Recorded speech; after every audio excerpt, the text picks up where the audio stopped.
Hello everyone, कैसे हैं आप सभी। आई होप आप सभी अच्छे होंगे। Welcome back to Kumaoni family vlogs. तो ये व्लॉग है संडे नाइट का और अभी रात के 12:30 बजे हैं। तो जैसा कि मैंने आपको लास्ट व्लॉग में बताया था कि रात में हमें महाकाल दर्शन के लिए निकलना है और सुबह की भस्म आरती हमें देखनी है। तो उसी के लिए हम लोग यहाँ पे नहा धो के रेडी हो गए थे और मैंने भी यहाँ पे साड़ी पहन ली है और नीतू ने भी साड़ी पहन ली है, क्योंकि वहाँ का रूल है कि वहाँ पे भस्म आरती के लिए साड़ी ही पहननी पड़ती है। सो गाइस, हम अभी रेडी हो गए हैं। नौमी भी रेडी हो गया है, नौमी भी नहा धो के रेडी हो गया है। उधर नीतू भी रेडी हो गई है। नौमी के पापा भी नहा रहे हैं और मम्मी यहाँ पे दिया जला रही है। और एक साहब जी हमारे वहाँ पे देखिए नहा धो के फिर से लेट गए हैं। ऐसा तो ये महाकाल के भक्त हैं। तो हम लोग ऑलमोस्ट सब लोग रेडी हो गए हैं और अभी थोड़ी देर में निकलते हैं। 2 बजे वहाँ पे हम लोग की एंट्री होगी। तब जिनसे हमने बात की है तो वो बोल रहे थे कि 2 बजे तक आप लोग को वहाँ पे पहुँचना है। तो बस अभी थोड़ी देर में निकलते हैं और आपको भी दर्शन कराएंगे। अगर पॉसिबल होगा तो वहाँ पे अगर अलाउ होगा तो मैं आपको दर्शन कराऊँगी वहाँ पे महाकाल के। तो चलिए गाइस, हम लोग सब नीचे जाएंगे अभी थोड़ी देर में। तो ओ नौमी, क्या हुआ? नौमी नींद में है। नौमी ने नहा लिया है पर उसे फिर से नींद आ रही है। तो कोई बात नहीं, वो आराम से गाड़ी में सोते सोते जाएगा और 1 घंटे में तो हम पहुंच ही जाएंगे वहाँ पे। खुद ही सो जाएंगे आगे। क्या? नहीं नहीं। इनको रात को बाहर छोड़ते थे गाय को। ये खुली हुई है। अच्छा, ये मगर ये शाम के टाइम में आती है, सवेरे के टाइम में आती चली आएंगे। दूध निकालने के टाइम पे निकालती हूँ। हाँ, इसलिए सराहना है, गौशाला है। बेटा सब टाइम से बंद हुआ है, हम लोग देर पे निकले।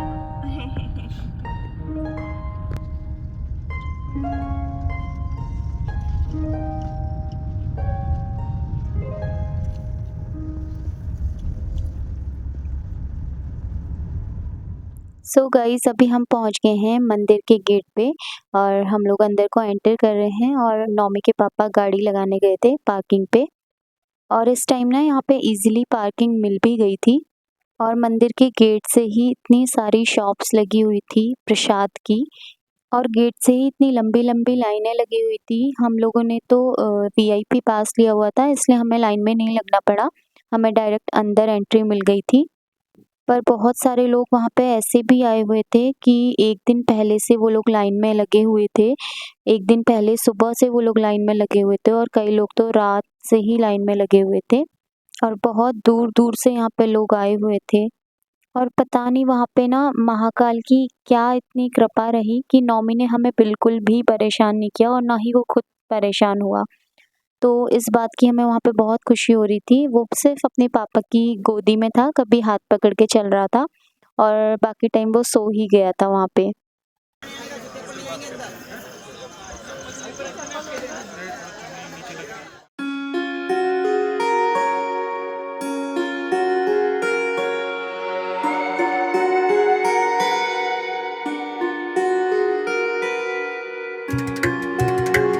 जय महाकाल।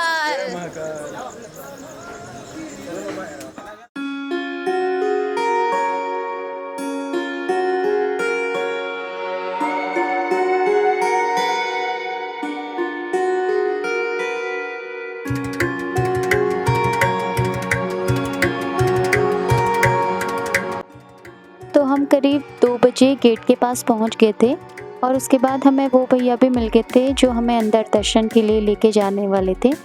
और 2:30 बजे फिर अंदर हमारी एंट्री हुई। 2:30 बजे के करीब हम लोग अंदर गए मंदिर में और 2:30 बजे से लेके 4 बजे तक हमने वहीं पे अंदर वेट किया, क्योंकि 4 बजे नंदी ग्रह खुलता है और 4 बजे ही वहाँ पे एंट्री होती है।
यही वो जगह है जहाँ पे हमने रात के 2:30 बजे से सुबह के 4 बजे तक वेट किया और यहाँ पे बैठ के महाकाल का ऐसा चमत्कार देखने को मिला कि हम लोगों को पता ही नहीं चला कि 2-2.5 घंटे हमारे कैसे बीते। और नौमी भी एक जगह बैठा हुआ था और इधर-उधर कहीं भी नहीं भाग रहा था। इसके बाद 4 बजे के करीब हमारी एंट्री हुई सभा मंडप में और यहीं से एंट्री होती है नंदी ग्रह की तरफ। और 4:15 बजे हम लोग नंदी ग्रह के पास पहुँचे और वहाँ जाते ही हमें आराम से बहुत अच्छी जगह भी मिल गई थी बैठने के लिए, जहाँ से बहुत अच्छे से हमें महाकाल जी के दर्शन हुए। और अभी हम पहुँच गए हैं नंदी ग्रह में, तो आप सभी भी दर्शन कर लीजिए कालों के काल महाकाल जी के।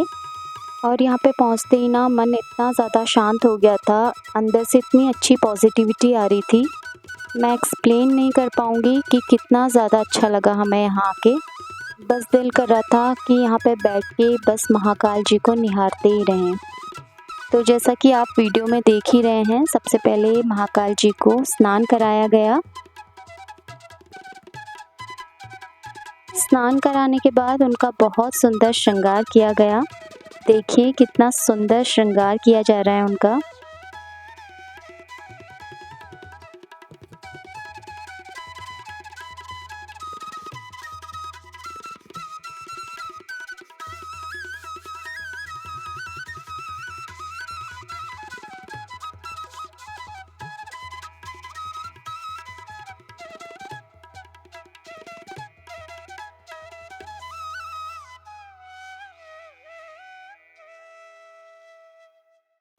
फिर शुरू हुई आरती। यहाँ पे 3 बार आरती की जाती है, एक बार घी की आरती, फिर गोकुल धूप की आरती और फिर लास्ट में भस्म आरती।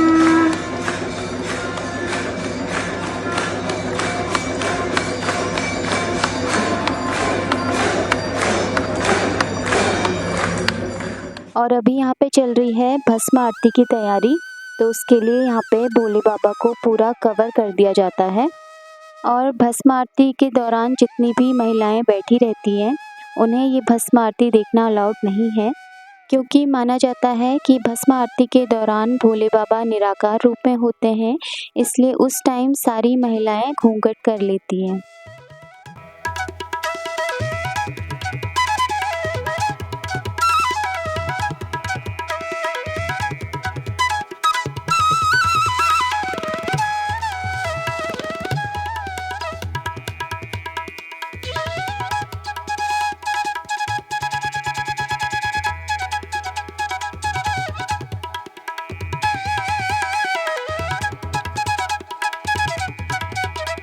इसके बाद भोले बाबा को 56 प्रकार के भोग लगाए जाते हैं।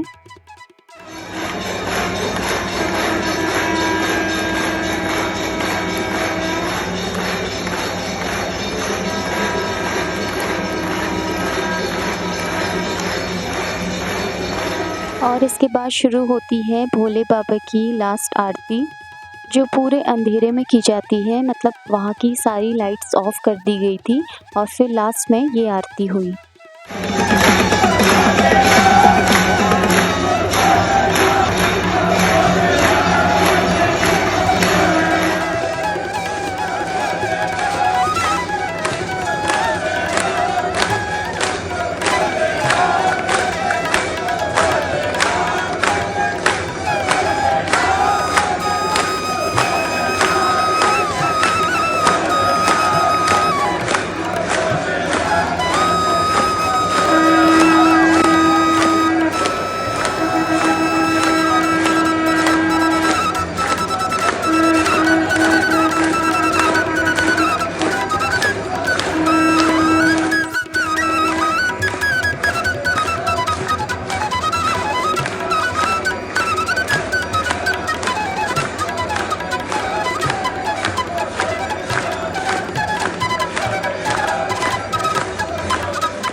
तो करीब पौने 6 बजे तक भस्म आरती चलती रही और उसके बाद फिर हम 6 बजे के करीब बाहर आए और बाहर आके देखा तो पूरी तरह से सुबह हो चुकी थी, उजाला हो गया था। इसके बाद फिर हम पूरे मंदिर में घूमे, सब जगह दर्शन किए और फ़ोटोज़ वगैरह क्लिक की। तो बहुत अच्छे से हमें दर्शन हुए। उसके बाद भी हमें यकीन नहीं हो रहा था कि हम भस्म आरती देख के आए हैं। आँखों को बिल्कुल भी विश्वास नहीं हो रहा था कि हम भोले बाबा के सामने ही बैठे हुए हैं। तो मन को बहुत अच्छा सुकून मिला, शांति मिली यहाँ आके और एक नई पॉज़िटिविटी लेके हम लोग घर को वापस आए। तो कैसी लगी आप सभी को महाकाल जी की ये भस्म आरती कमेंट में ज़रूर बताइएगा और अगर ये व्लॉग पसंद आया है तो प्लीज़ लाइक ज़रूर कीजिएगा। अब इस व्लॉग को मैं यहीं पे एंड करती हूँ, मिलती हूँ फिर एक और नए व्लॉग के साथ। तब तक के लिए bye bye, take care and thanks for watching.